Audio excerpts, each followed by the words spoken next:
Això és de pell fina, un espai per escoltar en profunditat i mirar el món amb més consciència. I si els errors de traducció més famosos de la història no fossin simples errades tipogràfiques o relliscades d'un escriba cansat, i si estiguéssim parlant d'edicions intencionades que han acabat donant forma a la fe de milers de milions de persones, així de clar. Exacte, així de clar. Avui posarem sobre la taula un cas que, sincerament, té tela. Analitzarem els escrits d'un sacerdot catòlic del rang que, després de passar-se anys i panys estudiant llengües antigues, va arribar a una conclusió bastant radical. Ell afirmava que la seva pròpia Bíblia, llegida en l'idioma original, profetitzava una religió completament diferent. I tant. Estem a punt de capbussar-nos en un terreny fascinant. Allò que podríem anomenar el camp de mines de la filologia antiga i la teologia comparada. És un espai on les arrels de les pròpies paraules amaguen secrets monumentals. Vull dir, res no és blanc o negre aquí. I aquest és precisament l'objectiu de la nostra exploració profunda d'avui. Tenim un material increïble, una sèrie d'escrits titulats El profeta Muhammad en la Bíblia. I també ens basarem en algun fragment biogràfic d'aquella època. Tot això obra d'una figura que, és extraordinària. Parlem d'Abdul Ahad Dawood. Sí, encara que la majoria dels seus col·legues de l'època el coneixien com el reverend David Benjamin Kaldani. Clar, el seu nom original era un sacerdot catòlic caldeu amb un domini, diguem-ne, absolut de llengües que avui dia molt poca gent pot desxifrar amb fluïdesa. Parlem d'hebreu, arameu, siríac, grec antic. O sigui, un erudit amb majúscules, una persona que llegia els textos des de la base. I el 1904 aquest home es converteix a l'islam. I la seva tesi, la que avui destriparem aquí, és que la Bíblia original, just abans de passar pels filtres de les traduccions gregues i llatines, estava anunciant de manera totalment explícita l'arribada de l'islam i del profeta Muhammad. Bé, abans de començar a analitzar versicles i rels de paraules, crec que toca fer una pausa i deixar una cosa molt clara a qui ens escolta, oi? Totalment necessari, sí. I és que aquesta anàlisi que ho farem avui no pren partit per cap religió. No som aquí per validar ni per refutar ni el cristianisme, ni el judaïsme, ni l'islam. Exacte. Zero debats confessionals avui. Zero. La nostra missió és purament analítica. Volem exposar de la manera més objectiva possible els arguments que aquest autor presenta. L'objectiu és entendre com algú amb la seva formació construeix una perspectiva tan trencadora a partir dels mateixos textos que tothom coneix. D'acord, doncs desgranem això, perquè, per entendre per què un sacerdot catòlic format a les millors institucions comença a llegir la Bíblia d'aquesta manera, primer hem d'entendre el detonant. Vull dir, hi ha d'haver alguna crisi prèvia que el fa qüestionar-s'ho tot, no? I tant qui és! El seu viatge no comença buscant l'islam. Comença amb un trencament intel·lectual brutal amb el dogma central de la seva pròpia fe, el dogma de la Trinitat. Clar, el concepte del Pare, el Fill i l'Esperit Sant. Exacte. Dawood argumenta que afirmar que Déu és un de tres és una negació flagrant de la unitat divina. Però el curiós és que ho ataca des d'un punt de vista lògic, gairebé de matemàtica estricta. Ell deia, 1 més 1 més 1 mai no equivaldrà a 1. És un absurd. Llavors, si ell creu que això és un absurd lògic, d'on creu que surt tota aquesta teologia? Perquè l'Església no s'ho inventa d'un dia per l'altre. Ell creu que és el resultat d'una lectura errònia i posterior dels textos antics. Diu que a l'antiguitat es parlava dels atributs de Déu, la seva paraula, el seu espírit, la seva saviesa. El problema ve quan teòlegs posteriors comencen a tractar aquests atributs com si fossin persones divines separades. Ell diu que són emanacions d'un sol Déu, no entitats al mateix nivell. I com que rebutja això, decideix que no es pot fiar de les traduccions oficials i se'n va a llegir directament el nucli dur, l'hebreu i l'arameu. I aquí és on s'obre la caixa dels trons de les llengües semítiques. I on ell fa la seva primera gran trobada filològica. Es fixa en un text del llibre de Geu, el capítol 2. A la versió que llegiria qualsevol persona avui, sol dir una cosa com «I vindrà el desitjat de totes les nacions». El desitjat. Bé, Sona com un títol profètic, però molt genèric. Sí, en català o en grec sona genèric. Però Daud llegeix la paraula original hebrea, que és himda. I aquí ve la màgia de les llengües semítiques. Subratlla que himda està formada per l'arrel de 3 consonants, la H, la M i la D. I resulta que aquesta és exactament la mateixa arrel de la paraula Ahmad. Espera, Ahmad és un dels noms de Muhammad, no? Exacte, un dels noms més coneguts, que significa el molt lluat. I no es queda només aquí. També apunta que el terme hebreu universal per la pau que tots coneixem, el shalom, Sí, shalom. doncs comparteix exactament la mateixa arrel etimològica que la paraula islam. D'acord, a veure, deixa'm aturar-te un segon perquè vull plantejar una analogia, a veure si ho estic pillant bé. El que ell ens diu és com si algú estigués traduint un llibre de receptes medievals i a la recepta original diu sal. Però com que en aquell idioma antic la paraula s'assembla moltíssim a l'arrel de la paraula sucre, el traductor posa sucre. Clar, el resultat és que alteres completament el sabor del plat, de la història i de tot. Però i aquí vull fer d'advocada del diable. Endavant, a veure. Les llengües semítiques comparteixen arrels tota l'estona. Vull dir, és realment tan senzill com buscar 2 paraules que s'assemblen en un diccionari per intentar tombar tota una teologia construïda durant segles? Aquesta és la gran pregunta. Però pel que és fascinant d'aquí és entendre com funciona l'ADN d'una llengua semítica. Per a Daud, això no és una casualitat o unes lletres que s'assemblen i prou. En aquestes llengües, aquestes 3 consonants són el nucli inalterable del significat. Un parlant natiu d'hebreu antic o d'àrab connecta directament els conceptes que comparteixen l'arrel de forma gairebé instintiva. Ell argumenta que això era un patró intencionat, Déu deixant senyals lingüístics evidents. Senyals que, evidentment, es perden si no llegeixes el text original. I aquest és el rovell de l'ou del seu llibre. El gran drama històric arriba quan l'imperi obliga a traduir tot això al grec. El grec és una llengua indoeuropea, funciona de manera completament diferent, no té aquest sistema d'arrels consonàntiques. Llavors, quan l'escriba grec veu himda, busca un concepte abstracte com desig, i en aquest precís instant es destrueix el pont etimològic. La connexió s'esborra per sempre de les biblioteques d'Occident. És brutal pensar-ho des d'aquesta perspectiva. Vull dir, l'acció mateixa de traduir convertint-se en una mina de màquina d'esborrar història. I això ens porta molt bé al següent punt, perquè Daud no només parla de paraules mal traduïdes. Ell diu que la narrativa històrica sencera, els mateixos personatges van ser censurats. I aquí anem a parar al llibre del Gènesi, oi? Sí, el Gènesis 22. Un dels passatges més importants del monoteisme. L'escena on Déu demana a Abraham que sacrifiqui el seu fill com a prova de fe. Als textos cristians i judeus hi diu molt clarament: pren el teu fill, el teu únic fill, Isaac. I clar, aquí on està el parany, segons ell. L'anacronisme. Daud s'ho mira i diu: a veure, els números no quadren de cap de les maneres. Argumenta que, segons la pròpia cronologia de la Bíblia, en el moment d'aquest sacrifici, l'únic fill que tenia Abraham era Ismael. Ismael, el primogènit nascut d'Agar. Isaac va néixer anys més tard, quan Ismael ja era un adolescent. Per tant, com li pot dir Déu a Abraham: agafa el teu únic fill, Isaac, si Isaac era el segon? O sigui que hi veu una contradicció evident en el mateix text. Llavors la seva teoria és que algú ho va manipular expressament. Sens dubte. Ell acusa escribes judeus posteriors de fer una edició nacionalista del text. Diu que van esborrar el nom d'Ismael i van clavar el d'Isaac, per assegurar-se que la línia de la benedicció caigués exclusivament sobre el seu llinatge. Però el que fa que el seu argument sigui tan fort no és només l'acusació històrica. És que utilitza la mateixa llei de la Bíblia per justificar-lo. Com? Utilitza la Bíblia per atacar el text de la Bíblia? Sí, utilitza el llibre del Deuteronomi. En aquest llibre hi ha la llei estricta sobre herències i prohibeix de manera inqüestionable que un pare li prengui el dret de primogenitura al primer fill nascut, fins i tot si aquell fill és d'una dona que ja no és la favorita de la casa. Que seria exactament la situació entre Agar, la mare d'Ismael, i Sara, la mare d'Isaac. La llei és clara. El dret pertany a Ismael. Fixa't que m'encanta aquesta part perquè m'imagino una escena molt gràfica. És com si estiguéssim llegint el testament d'una gran herència familiar.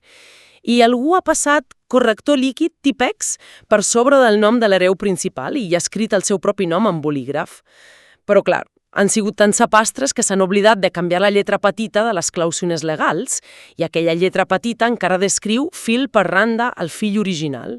És una metàfora boníssima i és exactament el que Daud creu que va passar. De fet, per aquesta manipulació, ell ataca durament figures de l'Església primitiva com Sant Pau, perquè diu que Sant Pau insulta a Agar anomenant-la només esclava per treure-li prestigi, negant-li el paper de mare legítima de tota una nació monoteista. I parlant d'això d'ocultar identitats, això enllaça perfectament amb aquell altre misteri del llibre sobre la pedra, la història de la Mispa. Com va això de la pedra i l'Islam? Un culte de la pedra. Atenció, no era idolatria, no resaven a la pedra.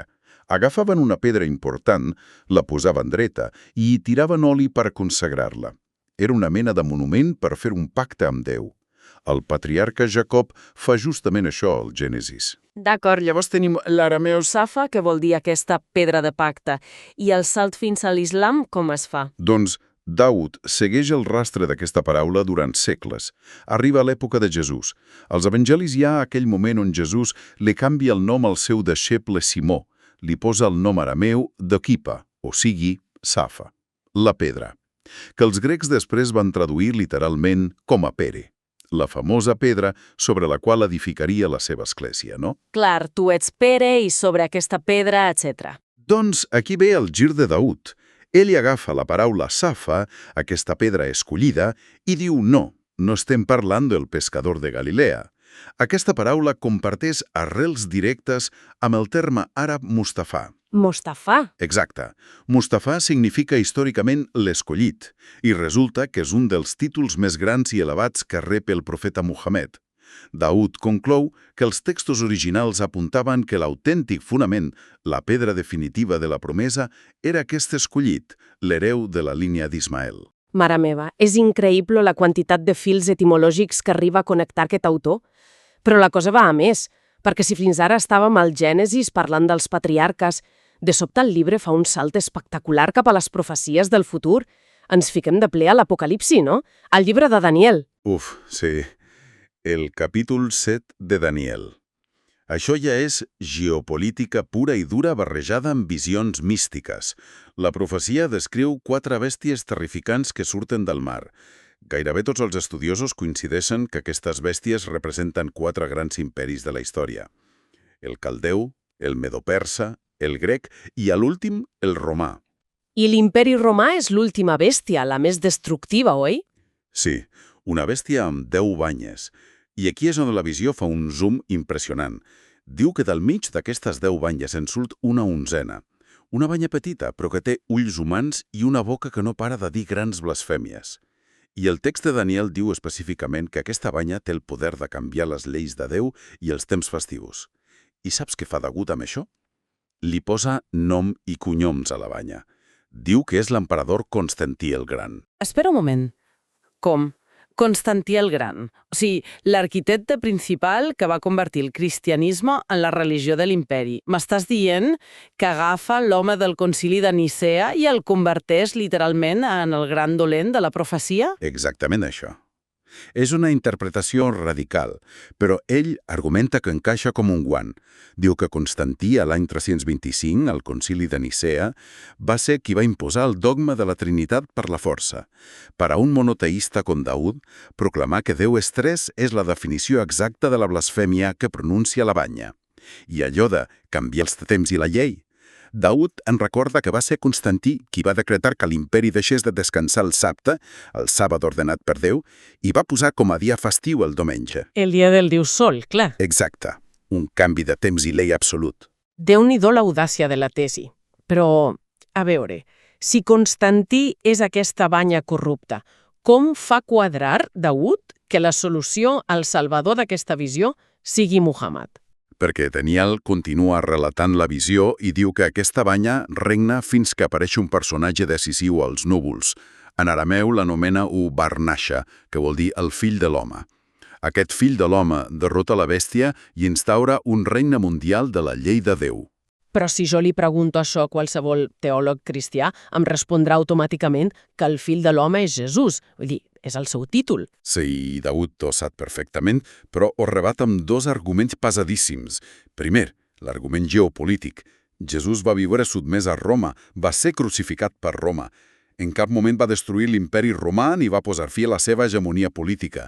I segon, l'argument teològic de la pròpia Església. Els cristians consideren que Jesús és Déu. Com pot Déu rebre el títol literal de un fill d'home, que implica ser un mortal de carn i ossos? Llavors, per ell està clar, si no és Jesús, ha de ser Muhammad. Clar, perquè si mires la història, qui va desmantellar realment l'imperi bizantí, l'hereu del poder de Constantí al Pròxim Orient, van ser Muhammad i l'expansió islàmica posterior. Ells van ser la força política i militar que va aixafar aquell imperi i va instaurar una llei monoteista estricta. Compleixen, segons Daud, totes i cadascuna de les condicions materials de la profecia. Això ens obre un front complicadíssim, però. Perquè, d'acord, acceptem-ho com a hipòtesi que Muhammad és aquest fill de l'Omar de Daniel. Llavors, què passa amb totes les altres grans profecies que sempre s'han relacionat amb Jesús o amb personatges com Joan Baptista? Daud se salta tot això o també hi entra? No, no s'hi posa de perfil en absolut. Ho desmunta peça per peça. Agafa, per exemple, Malaquies, capítol 3, versicle 1. Aquest famós text on Déu diu «Enviaré el meu missatger per preparar el camí». Clar, el famós missatger que prepara el camí per al Senyor. L'Església sempre ha dit que aquest és Joan Baptista, oi? Que bateja el riu Jordà abans que arribi Jesús. Efectivament, però Daud troba una assignació, diguem-ne, pobra. Diu que Joan Baptista vivia sols al desert, feia un ritual de purificació amb aigua. D'acord, però això no és preparar un camí històric. No va escriure cap llibre, no va fundar cap religió nova, no va establir lleis. Un bautisme no és un camí. En canvi, Muhammad va establir tot un codi de vida, lleis civils, penals, economia. Això sí que és construir una carretera, un camí sencer per a la humanitat. Val? O sigui que el missatger seria Muhammad. I d'altres profecies? Què més tenim per aquí? Tenim un text antiquíssim, al Gènesis 49. Parla de l'arribada del Shiloh. I Shiloh sempre ha portat de corcoll als traductors. Daud torna a gratar en l'arrel de la paraula i argumenta que la traducció més fidedigna seria el pacífic o el digne de confiança. El digne de confiança. Ostres, això en la història islàmica és un concepte clau. És que, en àrab, el digne de confiança es tradueix exactament com al-Amin. I per què és important? Perquè al-Amin era literalment el sobrenom pel qual tota la ciutat de la Meca coneixia el jove Muhammad. Molt abans que tingués cap revelació o digués que era profeta, la gent ja l'anomenava així. Per a Daud, això és la prova que la Bíblia cridava el seu nom històric. És que busca la coincidència fins al mil·límetre, Déu-n'hi-do. El rei David diu: «El Senyor va dir al meu Senyor, seu a la meva dreta». Els fariseus creien que aquest senyor messiànic vindria de la línia domèstica del rei David, però Jesús, tal com expliquen els evangelis, els fa una pregunta trampa. Els diu: a veure, si el Messies és només el descendent biològic de David, com pot ser que un rei tan poderós i antic com David li digui al meu senyor al seu propi besmet? Això, culturalment, a l'antiguitat era impensable. Un pare no anomena senyor al seu fill. Clar, és una qüestió de jerarquia de sang. L'estaria posant per sobre d'ell mateix. I aquest és exactament el forat que aprofita Daud per deduir de forma lògica que l'últim gran Messies no pot ser de la branca d'Isaac ni de David. Ha de venir d'una branca paral·lela, superior en primogenitura. Ha de venir del linatge d'Ismael. Doncs, definitivament, totes les peces de l'engranatge d'aquest autor van encaixant, però vull portar la conversa a un altre element. Un petit apunt que he vist a la segona font de la nostra recerca, la biografia del profeta Muhammad. Més enllà de textos densos i arrels lèxiques, esmenta un detall sobre el profeta que m'ha encantat. Diu, literalment, que a ell oferia ombra tot el camí. Això va molt més enllà d'una metàfora sobre el clima del desert, oi? Oh, i tant. Pensa en el context de l'antiga Aràbia. Enmig del desert, l'ombra no és un concepte poètic. És literalment allò que separa la vida de la mort. Oferir ombra significa oferir un refugi constant, protecció real. Significa que qui guia l'expedició se preocupa de manera extremadament pràctica per la supervivència de la seva gent i no només els dona benediccions abstractes. Saps què passa? Que aquesta frase, la de l'ombra en el camí, em serveix perfectament per resumir aquest xoc de trens entre el cristianisme que Daud va deixar enrere i l'islam que va abraçar. Vull dir, en la visió tradicional potser entenem la religió com una gran església on tu hi vas de tant en tant, i reses, i busques consol, i esperes que arribi el regne de Déu en un futur, o després de la mort. És com una promesa etèria, saps? Sí, un regne abstracte, interior. Però si jo em ficciono en el model islàmic que Daud llegeix a les profecies, en aquest fill de l'ombra que prona el poder polític, no estan dissenyant un lloc per amagar-se a resar.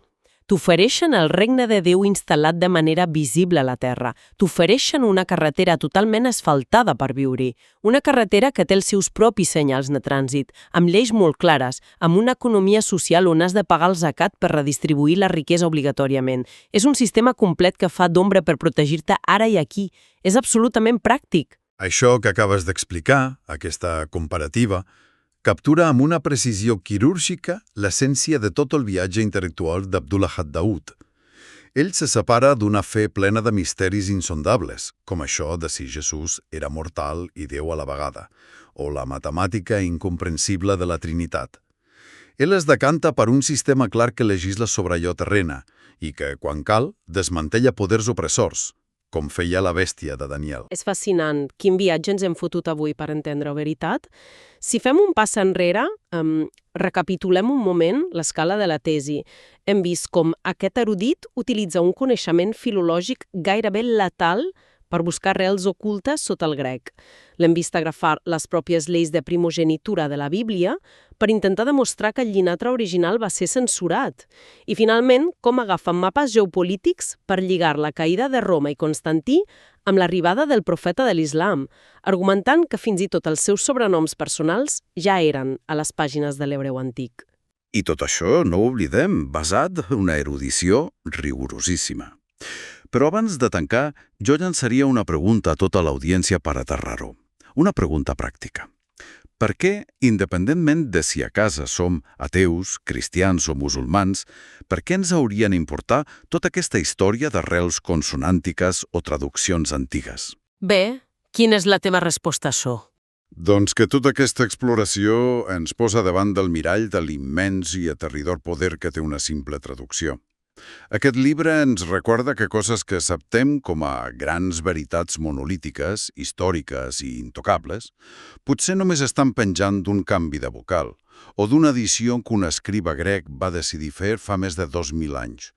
Ens empenya a mantenir un esperit crític feroç amb allò que llegim. I em sembla que no hi ha una manera millor d'acomiadar la nostra sessió d'avui. Això que dius ens deixa amb una reflexió final d'aquelles que, et ronen pel cap tota la nit. A veure, si resulta que una sola paraula mal traduïda a l'antiga Grècia ha tingut l'enorme potència de modelar grans imperis, provocar sismes mundials i definir la fe diària de milers de milions de persones, quins discursos fonamentals estem nosaltres avui en dia traduint, adaptant o simplificant ràpidament amb les nostres tecnologies? Quines paraules estem canviant subtilment ara mateix, potser sense adonar-nos-en, que acabaran alterant el curs irreversible de la societat d'aquí a 1.000 anys? És un pensament dens, ho sé, ideal per deixar-lo reposar a foc lent. I amb això ho deixem per avui. Ens retrobem en la pròxima exploració profunda de les nostres fonts. Això és De pell fina. Un espai per escoltar en profunditat i mirar el món amb més consciència.